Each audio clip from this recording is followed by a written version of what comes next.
Hello guys, welcome back to our channel. আর আমি সুপ্রীত। আর আমার একটা ছুটির দিন কিভাবে কাটে তোমাদেরকে আমি সেটাই দেখাচ্ছি। আর সকাল সকাল এরকম একটা ওয়েদার, এরকম একটা ব্রেকফাস্ট, যাও চুমু, আর কোনো কথা হবে না, সাথে আবার কার্টুন। আর এই কার্টুনটার নাম তোমরা কি কেউ বলতে পারবে? আমার সব থেকে বেস্ট সিরিজ হচ্ছে। তারপরে আমার খাবারের গন্ধ পেয়ে মনোমাও চলে আসলো খাবার খেতে। মনোমা খাবার দেখলেই পাগলা হয়ে গেছে, দেখেছো?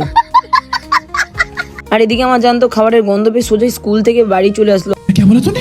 সাথে দিয়ে দিয়েছে ওর পরীক্ষার কোয়েশ্চেন পেপার। এবার কোয়েশ্চেন পেপারের প্রশ্ন আমি তোমাদেরকে নেক্সট ভিডিওতে দেখাবো। তার আগে বাবাও জানকে একটুখানি দেখছে যে আদৌ কি পরীক্ষা দিয়ে এসছে। অনেকক্ষণ পর জান তারপর আমার জন্য একটু থামস আপ নিয়ে আসলো। তার বাইরের ওয়েদার আস্তে আস্তে একটু ঠিক হচ্ছে। আর এদিকে জান চলে গেছে স্নান করতে। স্নান করে সেই হয়েছে সেগুলো নিয়ে গল্প করছে। আর আমার কাছে খাবারে ছিল হচ্ছে কাতলা মাছের তেল আর এদিকে দই কাতলা। আর তার মধ্যেই জানকে একটু সার্ভিস করে দিয়েছে। এখন আমার জান তকরিবান 3 দিন পুরো ঠিকঠাক থাকবে। ব্যাপার সেটা না, ব্যাপার হচ্ছে ওর মাছের ডিম আমি খেয়ে নিয়েছি, তাইও কাজ। তারপরে রুমে এসে দেখছি মনোমার এদিকে আলাদাই এক লেভেলের ঢং শুরু হয়ে গেছে। ও দিব্যি আছে, তারপরে ও স্যাড ভিডিও দেখি কি করছে আমি নিজেও জানি। আর আমের সিজন, কাঁচা আম খাবো না, এটা তো হতেই পারে না। কিন্তু এদিকে মনোমার তো ভিডিও করা শেষই হচ্ছে না। এদিকে জান আমার আবার থামস আপ নিজেও নিয়ে এসছে আর আমাকেও একটুখানি দিয়েছে। কিন্তু মনোমাকে জিজ্ঞাসা করাতে মনোমা বললো খাবো না, আমি এখন স্যাড ভিডিও বানাবো, তোরা আমাকে ডিস্টার্ব করিস না। বললাম ওকে। তারপরে এক ঝটকা মনোমার সাথে ঝগড়া হওয়ার পর আমি সোজা ঘুমিয়ে বললাম। আর ঘুম থেকে উঠে দোকানে চলে আসলাম। আর এখানে 1 কাপ কফি খেয়ে কাজ শুরু করবো। তো তোমাদের সাথে দেখা হচ্ছে নেক্সট ভিডিওতে। টাটা।